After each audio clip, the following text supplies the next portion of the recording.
Hi welcome to మనం TV. నేను మీ Manoj. So ఏపీలో లిక్కర్ స్కామ్ సంచలనం క్రియేట్ చేస్తుంది. రోజుకొక మలుపు తిరుగుతుంది. ఎవరు ఏ టైంలో అరెస్ట్ అవుతారో ఎవరికి అర్థం కావట్లేదు. సో తాజాగా వెంకటేష్ నాయుడు ఆయన కామన్ మ్యాన్ అనుకున్నాం.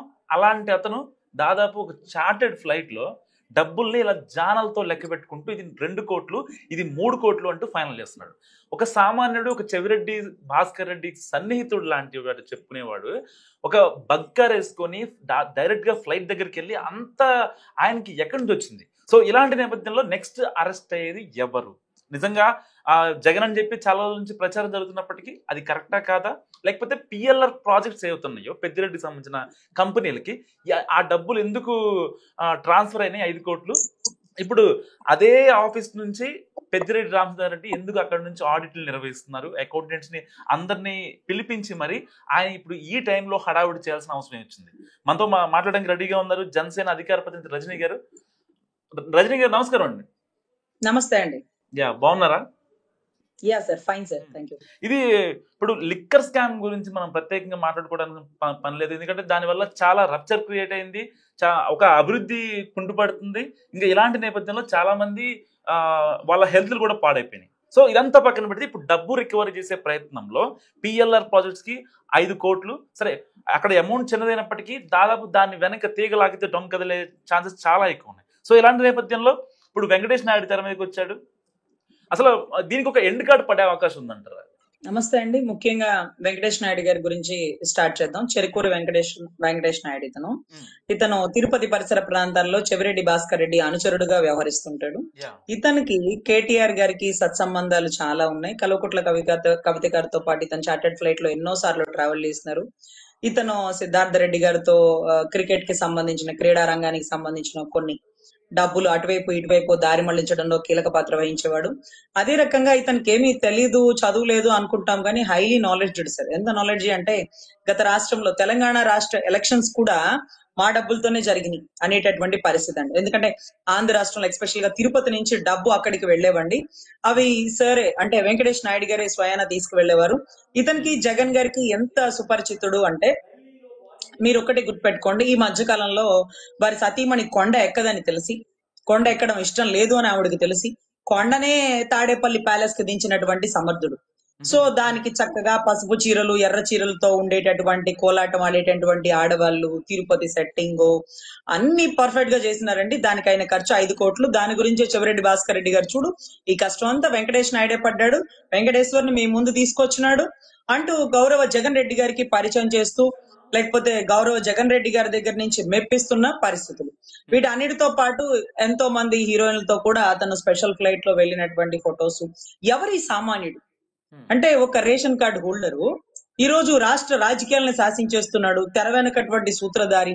అందులోనూ ఎస్ఎంఎస్ రిక్వెస్ట్ కనుక, నా పెర్ఫార్మెన్స్ కనుక మీకు నచ్చితే ఎస్ఎంఎస్ రిక్వెస్ట్ పెట్టండి అన్నట్టుగా ఆ 5 కోట్లు, 6 కోట్లు, ఆ 11 కోట్లు కూడా ఇక్కడ సేవ్ చేసి పెట్టినాను. ఇదిగో డబ్బు, ఇదిగో 3 ర్యాక్స్ లో పెట్టినాను, ఇదిగో 4 అలమార్లో పెట్టినాను, ఇంకోటి అనేసి ఇవన్నీ ఆయనకి సెల్ఫీ వీడియో పెట్టుకున్నాడండి. కానీ చాలా దారుణం ఏంటంటే దొంగతనం చేసినప్పుడో లేకపోతే ఆ దొంగ సొమ్ము ఎక్కడ దాయాలండి, ఎక్కడ తీసినారో అక్కడ దాయరు కదా, సెక్యూర్ గా దాస్తారు కదా, అదొకటి.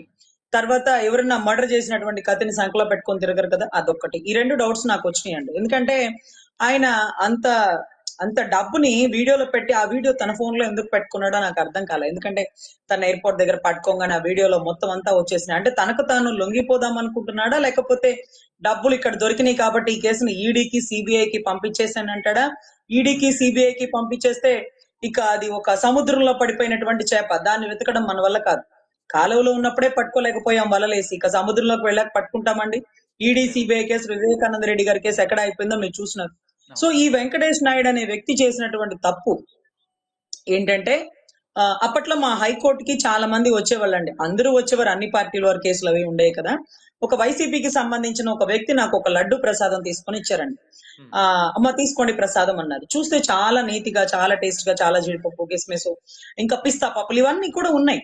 చాలా టేస్టీగా ఉంది, చాలా బాగుందండి లడ్డు అన్న. బాగుంటుందమ్మా, ఎందుకు బాగోదు, ఇది వెంకటేశ్వర లడ్డు కదా, తిరుపతి లడ్డు కదా అన్నాడు. సార్ లడ్డు బాగుంది, తిరుపతి లడ్డు కాదు సార్ ఇది అన్న. అదేంటమ్మాయి తిరుపతి లడ్డే అంటే, అలా ఎవరన్నారు సార్, పళ్ళు రాల కొట్టండి, తిరుపతి లడ్డు స్టాండర్డ్ వేరు, ఆ స్మెల్ వేరు, అది ఆవు నెయ్యితో చేసింది, ఇది అది కాదు సార్, ఇది బాగుండొచ్చేమో కానీ అది ఇది ఒకటి కాదన్న. అప్పుడు ఈ వెంకటేష్ నాయుడు గారు సెట్టింగ్ వేసి తిరుపతిని మొత్తం ఇక్కడ తీసుకొచ్చి పెట్టినప్పుడు తిరుపతి లడ్డూలే తీసుకొచ్చి ఇక్కడ పంచి పెట్టాలి కదా. ఇక్కడ ఒక 4 లడ్డూలు తెర మీద తిరుపతి లడ్డూలు పెట్టి కిందంతా డొల్ల లడ్డూలు, అంటే ఈయన తయారు చేయించినటువంటి నేతి ఖర్జూరాలు జీడిపప్పు వేసిన లడ్డు. మన లడ్డూలో ఖర్జూరం ఎప్పుడన్నా దొరికిందా అండి? పిస్తా పప్పు ఎప్పుడన్నా దొరికిందా? కానీ ఆ లడ్డూలో ఖర్జూరం పిస్తా కూడా ఉంది. అంటే అతను చెప్తాడు, ఏముందిలే దేవుడి లడ్డు, అది ఇది ఒకటైందండి, వాళ్ళే నమ్మేస్తారు. ఎవరు నమ్ముతారు? సో నేనేమంటున్నానంటే ఈ రోజు వెంకటేష్ నాయుడు గారు ఇరుక్కున్నా, లేకపోతే వెంకటేష్ నాయుడు గారికి శిక్ష పడినా, ఇది కలియుగ ప్రత్యక్షదాయం అనేటువంటి శ్రీమాన్ శ్రీ వెంకటేశ్వర స్వామికి జరిగినటువంటి అవమానంగా భావించాలండి. ఎందుకంటే సెట్టింగ్ వేసేసి దేవుణ్ణి ఆయన ముందు దింపేసి వారి సతీమణ్ణి మెప్పించడం కోసం దొంగ తిరుపతి లడ్డు తీసుకొచ్చి ఇవన్నీ కూడా తయారు చేసేసినారండి. ఇది కూడా తాడేపల్లి ప్యాలెస్ అడ్డాగా. అటువంటి వ్యక్తి వెంకటేష్ నాయుడు గారు 5 కోట్ల సెట్టింగ్ అయిన ఖర్చు. అదే రకంగా కవిత గారితో లిక్కర్ స్కామ్ లో ముద్దాయిగా ఉన్న కవిత గారితో ఇతను లిక్కర్ స్కామ్ లో డబ్బులు దాచిపెట్టినటువంటి వ్యక్తి. మరి ఆవిడ ఢిల్లీ లిక్కర్ స్కామ్ లో అరెస్ట్ అయినప్పుడు ఇతను అరెస్ట్ అవ్వాలి కదా. ఢిల్లీ లిక్కర్ స్కామ్ నాకు నిజంగా కాదు రజనీ, నాకు చిన్న డౌట్ ఇక్కడ. ఇప్పుడు లిక్కర్ స్కామ్ లో పెద్దిరెడ్డి అరెస్ట్ అయ్యాడు, పెద్దిరెడ్డి మిథున్ రెడ్డి. సో రామచంద్రారెడ్డి ఏదైతే పిఎల్ఆర్ ప్రాజెక్ట్స్ ఉన్నాయో దాని నుంచి లావాదేవీలు జరిగాయన్నది అది అందరికీ తెలిసిన విషయం. సో సిట్ కూడా ఆరోపిస్తుంది దాదాపు 3,000 కోట్లు అని చెప్పి. ఎందుకు పెద్దిరెడ్డి ఆఫీస్ మీద సిట్ ఎందుకు యాక్షన్ తీసుకోలేకపోతుంది ఈ విషయంలో? Sir, SIT action already start లో ఉంది. పెద్దిరెడ్డి మిథున్ రెడ్డి అంటేనే పెద్దిరెడ్డి రామచంద్రారెడ్డికి సంబంధించిన బినామీ. తండ్రే ఆట ఆడిస్తాడు, ఎదురు బొమ్మ ఏదో రిమోట్ కంట్రోల్ తో కొడుకు తిప్పుతుంటాడు. సో ఒక్కొక్కడుగా దీంట్లో అంతిమ లబ్ధిదారుని పట్టుకునే ముందు ఎంత మందిని పట్టుకుంటారో మనకే ఆశ్చర్యం వేస్తుందండి. అసలు చెవిరెడ్డి ఎక్కడో ఉండే తిరుపతి వ్యక్తికి లిక్కర్ స్కామ్ కి ఏమన్నా సంబంధం ఉందా అనుకుంటావా? కానీ ఆయన వస్తారు, ఆయన వచ్చారు. మీకు తెలుసో లేదో, విడుదల రజనీ గారు శ్రీకృష్ణదేవరాయలు గారి మీద అభియోగాలు వేసి నా ఫోన్ ట్యాప్ చేసినాడు, నా పర్సనల్ విషయాల్లోకి వస్తున్నాడు అని రజనీ గారు మాట్లాడాక లావు శ్రీకృష్ణదేవరాయలు గారు ఆ పార్లమెంట్ సాక్షిగా 2,500 కోట్లు 3,500 కోట్లు దేశాలు దాటి వెళ్ళిపోయిన స్టేట్మెంట్ ఇచ్చారు. ఆవిడ మీద కోపం ఉంటే ఈ స్టేట్మెంట్ ఎందుకు ఇచ్చినాడా అని నాకు డౌట్ వచ్చింది. అప్పుడు నాకు అర్థమైంది ఏంటంటే విడుదల రజనీ గారికి విదేశాల్లో కంపెనీలు ఉన్నాయి, ఈ లిక్కర్ స్కామ్ లో ఈవిడ పాత్ర కూడా ఉందన్న విషయం ఆయనకు తెలుసు. ఇలా ఇలా ఇలా ఇలా తిరిగి ఇలా కాకపోతే ఏదో ఒక రోజు ఈవిడ దగ్గర ఆగుతుంది. సో ఇలాగా ఎంతో మంది పాత్రదారులు ఉన్నారు. డబ్బుని ఈ దేశం నుంచి ఆ దేశానికి పంపించడానికి ఆ దేశంలో ఈ దేశానికి సంబంధించిన యాక్సెస్ ఉండాలి. సో వీళ్ళందరూ వస్తారు, ఒక్కళ్లే కాదు, పెద్దిరెడ్డి గారు కాదు, విడుదల రజనీ గారు వస్తారు, ఇంకా వీళ్ళు కూడా ఉన్నారు ఈ కేసులో అని మీరు అనుకునేలాగా వస్తారు. ఒక టీ షాప్ ఓనర్ వచ్చేసినాడు చూడు, ఓనర్ కూడా కాదు, మేనేజరు, నెలకి 28,000 జీతం తీసుకున్న మేనేజరు కోట్ల రూపాయలు అతని అకౌంట్ లో దొరికేసినాయండి. అంటే దాని అర్థం ఏంటంటే ఆ కుబేరా సినిమాలో గనక భిక్షాటన చేసే వాళ్ళ అకౌంట్ లో డబ్బులు వేసినట్టుగా వీళ్ళు ఐఐటి ఖరగ్పూర్ వాళ్ళని, బాగా చదువుకున్న నిష్ణాతుల్ని అలా అలా సెలెక్ట్ చేసి, కొంతమంది డమ్మీలను సెలెక్ట్ చేసి అందరి అకౌంట్ లో డబ్బులు వేసేస్తూ కొంతమంది చనిపోతున్నారు, కొంతమంది యాక్సిడెంట్ అవుతున్నారు, కొంతమంది సూసైడ్లు చేసుకుంటున్నారు. ఇలా చాలా జరిగిపోతున్నాయండి. ఎందుకంటే ట్రాన్సాక్షన్ అయిపోయాక వాళ్ళని మిగల్చరు. సో ఇలా ఎన్ని యాక్సిడెంట్లు జరుగుతున్నాయి. ఒక చిన్న డౌట్ నాకు, ఇప్పుడు మిథున్ రెడ్డి అరెస్ట్ అయిన తర్వాత పెద్దిరెడ్డి రామచంద్రారెడ్డి కేవలం రాజమండ్రి జైలుకి వెళ్ళొచ్చాడు, కలిశాడు, ములాఖత్ అయింది, అంతా బాగానే ఉంది, ఇంటికాడ నుంచి ఫుడ్ కావాలని చెప్పారు, ఇంకో 2 రోజులు రిమాండ్ కూడా ఇది అవుతుంది.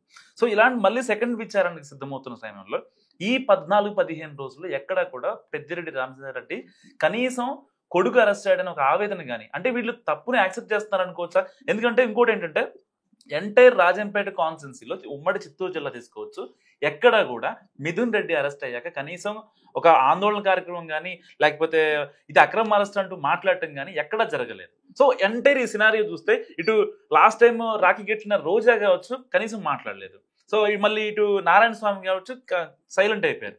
ఇలా ఇన్ని పరిస్థితుల్లో చిత్తూరులో వైసీపీలో అల్లకల్లోలం జరుగుతున్న పరిస్థితుల్లో ఒక రకంగా మిథున్ రెడ్డి అరెస్ట్ ని వీళ్ళు వైసీపీలు కూడా లైట్ ఇస్తున్నారు అనుకోవచ్చా? పర్టికులర్ పెద్దిరెడ్డి ఫ్యామిలీ కావచ్చు, వైసీపీ వాళ్ళు కావచ్చు. సార్, రాజంపేట పరిసర ప్రాంతాల వారందరికీ తెలుసు గౌరవ మిథున్ రెడ్డి గారి పాత్ర ఏంటి, పెద్దిరెడ్డి గారి సంస్థానం ఏంటి, వారు ఏ బిజినెస్లు చేసేవారు, వారి ఆస్తి గతంలో ఎంత, ఇప్పుడు ఎంత. ఒక ఎస్వి యూనివర్సిటీలో స్టూడెంట్ గా ఉన్న వ్యక్తి రాజకీయాల కోసం కిరణ్ కుమార్ రెడ్డి లాంటి వ్యక్తుల కాళ్ళు పట్టుకున్నటువంటి పరిస్థితి.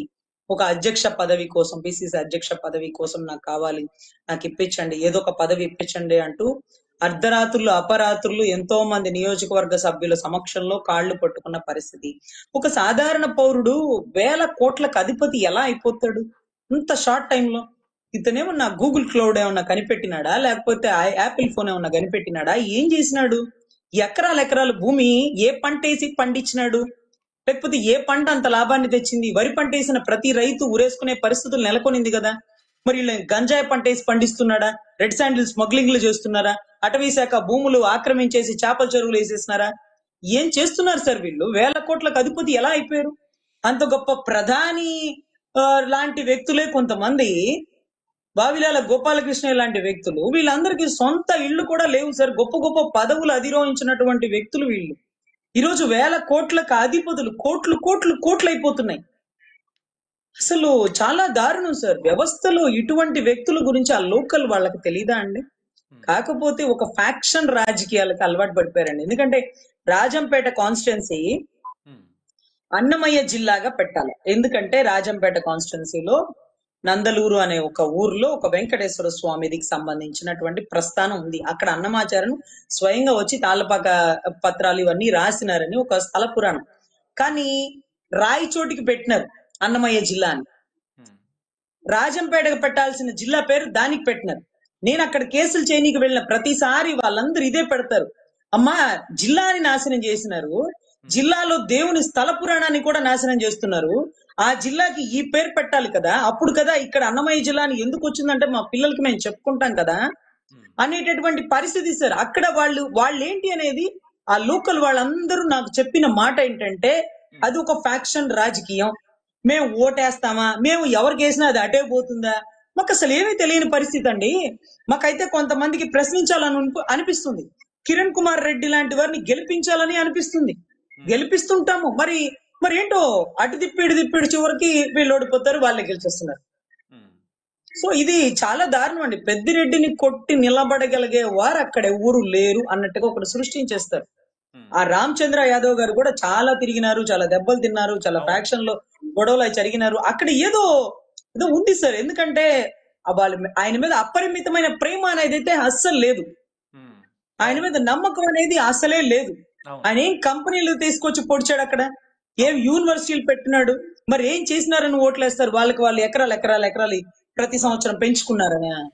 సో ఇక్కడ రజనీ గారు, ఫైనల్ గా ఈ లిక్కర్ స్కామ్ అరెస్ట్ అనేది ఎక్కడ ఆగుతుంది అంటారు? మీ అంటే జనసేన కార్యకర్త కాకుండా ఒక లాయర్ గా చెప్పండి, ఎందుకంటే మీకు ఈ కేసు సంబంధించిన లెక్కలోకలు మొత్తం తెలుసు.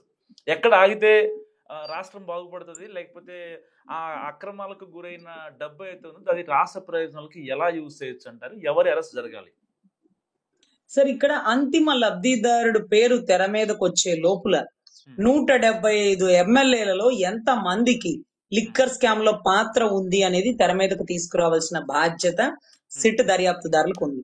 అంతిమ లబ్ధిదారుడు ఎవరు, జే బ్రాండ్స్ అధినేత ఎవరు అంటే మా రాష్ట్ర ప్రజలు ఆప్షన్ లేకుండా ఆన్సర్ చెప్పేస్తారు. సిట్ మాత్రమే వెలికి తీయగలిగిద్ది. ఎందుకని అంటే ఎప్పుడైతే when it was enter into the ED or CBI, ఆ కేసు ఏమవుతుందో మాకు తెలియదండి. ఎందుకంటే గతంలో వివేకానంద రెడ్డి గారి మర్డర్ కేసులో ఈడీ అధికారి గాంధీ అనే ఒక హానెస్ట్ ఆఫీసర్ అండి, ఆయన భారతి గారికి నోటీస్ ఇచ్చిన మరుక్షణం ప్రభుత్వాలు మారగానే ఆయన్ని చాలా ఇబ్బంది పెట్టి ఆయన మీద ఈడీ కేసులు వేసినారు. సిబిఐ వివేకానంద రెడ్డి గారి మర్డర్ కేసులో రామ్ సింగ్ నిజాయితీ హానెస్ట్ ఫైర్ బ్రాండ్ లాంటి ఆఫీసర్ ని కడపలో ఆయన మీదే తిరిగి కేసులు వేసినారు. ఇది రక్తపు గుండెపోటు లేకపోతే గొడ్డలిపోటు కాదు అని చెప్పి మాట్లాడినటువంటి కొంతమంది కానిస్టేబుల్, ఏఎస్ఏలు తర్వాత వాళ్ళు డిఎస్పీ క్యాడర్కి వెళ్ళిపోయినారు. సో ఇటువంటి పరిస్థితుల్లో సిట్ దాటి ఈడీకి సిబిఐకి వెళ్ళిపోతే గంగలో కలిసిపోయినట్టే. దాని గురించే మెహక్ మహేశ్వరి అనే ఒక ఆవిడ, ఢిల్లీకి సంబంధించినటువంటి ఒక అడ్వకేట్ గారు లేకపోతే ఇంకొక ఆవిడ డైరెక్ట్ గా అప్పీల్ వేసినారు, పబ్లిక్ ఇంట్రెస్ట్ లిటిగేషన్, ప్రజా ప్రయోజన వ్యాధ్య. ఆవిడ అడుగుతున్నారు, జగన్ గారి పాత్ర ఉంది కదా, 3-4 సార్లు ఆయన పేరు ప్రస్తావించారు కదా, ఆయన మీద దర్యాప్తు చేసి ఆయన ఈడీ సిబిఐకి అప్పచెప్పండి అని. అర్రే ఆయన ఇంతవరకు మేము అరెస్టే చేయలేదు, అప్పుడు ఈడీ సిబిఐకి అప్పచెప్పేయమంటే తీసుకెళ్లిపోతారు, మరి మీరు బయట వేసేస్తారు అక్కడ. మరి మీరు మాకు ఆయన కాదండి, ఆయన్ని నమ్మి ఎంతమంది తప్పు చేశారో ఆ తప్పుడు ఎమ్మెల్యేలందరినీ, మినిస్టర్లని, ఎంపీల్ని రాష్ట్ర ప్రజలకు ఇదిగో చూపించాలి. ఇదిగో ఈ తోలు బొమ్మలందరినీ ఆడిచ్చిన వాడు, జగన్ నాటక సూత్రధారి ఇతను అని అప్పుడు చూపిస్తారు. ముందే జగన్ గారు తెచ్చి లోపలేసి ఏం చేయనండి. ఇంకా మిథున్ రెడ్డి గారి తర్వాత పెద్దిరెడ్డి రామచంద్రారెడ్డి గారి పాత్ర, తర్వాత విడుదల రజనీ గారి పాత్ర, లేకపోతే విదేశాల్లో కంపెనీలతో టైప్ ఉన్న ప్రతి ఒక్క పాత్ర. ఇప్పుడు ఈ వెంకటేష్ నాయుడిని చూస్తున్నారు కదా, ఈ వెంకటేష్ నాయుడు గారు అనే వ్యక్తి ఏ ప్రభుత్వం ఉంటే ఆ ప్రభుత్వంతో అటాచ్ అయిపోతాడు. కల్వకుట్ల కవిత గారు లిక్కర్ స్కామ్ లో ముద్దాయి అంటే వాళ్ళ అన్నకి వాళ్ళ నాన్నగారికి తెలియకుండా లిక్కర్ స్కామ్ లో సంతకాలు పెట్టేస్తుందండి. మరి వాళ్ళ అన్న వాళ్ళ నాన్న ఎందుకు లిక్కర్ స్కామ్ లో పార్టీగా అవలా?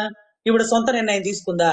ఈవిడ తీసుకున్న నిర్ణయం వాళ్ళ అన్నకి వాళ్ళ నాన్నకి తెలీదా? ఏమో మరి మీరు కథల్లో చెప్పండి, మేము వింటాం. ఓకేనా? అదే రకంగా ఆవిడికే సంబంధం ఉన్నప్పుడు ఇక్కడ శరత్చంద్రారెడ్డి విజయసాయి రెడ్డి గారికి తెలియకుండా చేస్తాడా? విజయసాయి రెడ్డి గారు జగన్ గారికి చెప్పకుండా చేస్తారా? ఇంత గొప్ప లిక్కర్ స్కామ్ కూడానండి. ఆ పవనాలు అటుగా వెళ్లి తెలంగాణలో కవిత గారిని మీద నుంచి అటుగా మరికి వెనక్కి తిరిగి వెళ్ళిపోయినాయి. కానీ ఆంధ్ర రాష్ట్రం వైపు ఆ పవనాలు ఎందుకు రాలేదంటే అక్కడ అంది తుఫాన్ లాంటిది అప్పుడు లేదు. ఇప్పుడు ఒక అంది తుఫాన్ లాంటిది రాష్ట్రంలో ఉంది. సో ఇప్పుడు పవనాలు ఇటుగా వీచి ఇంత స్పీడ్ లో వస్తున్నాయి, ఇంతమంది కొట్టుకుపోతారనే విషయం కూడా తెర మీదకి వస్తుంది. ఎందుకంటే చాలా దారుణం. ఫైనల్ గా ఒక క్వశ్చన్ చెప్పండి మేడం, ఒక ఆన్సర్ చెప్పండి. జగన్ అరెస్ట్ అయ్యే అవకాశం ఉందంటారా లేదంటారా? జగన్ గారు 100% అరెస్ట్ అవుతారు సార్. కానీ ఇప్పుడే కాదు, ఇంకా చాలా మంది తెర మీదకి వస్తారు. ఇది ఒక అంటే కళ్ళు తెరిపించే సమాధానం మీరు చెప్పేది. నిజంగా 100% ఆయన అరెస్ట్ అనేది నాకు ముఖ్యం కాదు సార్. ఆయన మాట నమ్మి ఎంత మంది ఎమ్మెల్యేలు ఎన్ని కోట్ల డబ్బుల్ని దేశాలు దాటించారు, ఆఫ్రికా అమెరికాలో కంపెనీలు పెట్టారు. కానీ ఆంధ్ర రాష్ట్ర అమరావతిని డెవలప్ చేయండి అయ్యా అంటే మా దగ్గర డబ్బు లేదు, మా దగ్గర తెలివి లేదన్నారు. మరి ఏ తెలుగులు పెట్టి ఆఫ్రికాలో కంపెనీలు పెట్టారు? సౌత్ ఆఫ్రికాలో, అమెరికాలకి ఎందుకు డబ్బులు దారి మళ్ళీ ఇచ్చినారు? తర్వాత ఆస్ట్రేలియాలో ఎందుకు మీ ఎన్ఆర్ఐలు అందరూ కూర్చొని పెద్ద పెద్ద ఇన్వెస్టర్లను తీసుకొచ్చి కూర్చోబెట్టి కంపెనీలు స్టార్ట్ చేస్తున్నారు? సో ఇవన్నీ మాకు చెప్పాలా? మా సంపాదన తీసుకొచ్చి తెలంగాణ ఎలక్షన్స్ కి నువ్వు చేయడం ఏంటి? కేటీఆర్ గారికి, కేసీఆర్ గారికి, కవిత గారికి మీరు డబ్బు పంపించడం ఏంటి? మా రాష్ట్ర సంపదని విదేశాల్లో నువ్వు పెట్టడం ఏంటి? నోరు మూసుకుని ఒక్కొక్కటి దగ్గర రికవరీ కట్టించాలండి. ప్రతి ఒక్కడి ఆస్తి జప్తు చేసి ఈ కేసు అయ్యే వరకు మీ ఏ భూముల మీద, మీ ఇంటి మీద, ఏ స్థలాల మీద మీకు పెత్తనం ఉండకూడదని రాస్తే అప్పుడు రాగల ఎమ్మెల్యేలు కూడా ఒళ్ళు దగ్గర పెట్టుకుని పని చేస్తారండి. సో దీనికి సిట్టు పడినంత కష్టం, సిట్టు ఉన్నంత స్ట్రిక్ట్ గా ఈడీ సిబిఐ ఉండదేమో. ఈడీ సిబిఐకి ఇచ్చేస్తే గంగలో కొట్టుకుపోతుందేమో కేసు అనే అనుమానం మాత్రం అక్కడక్కడ కొంచెం తెలివిగల రాష్ట్ర ప్రజలకైతే ఉందండి. థ్యాంక్ యూ అండి, థ్యాంక్ యూ. సో ఇది రజనీ గారి అనాలిసిస్. చూస్తున్నాండి మనం టీవీ.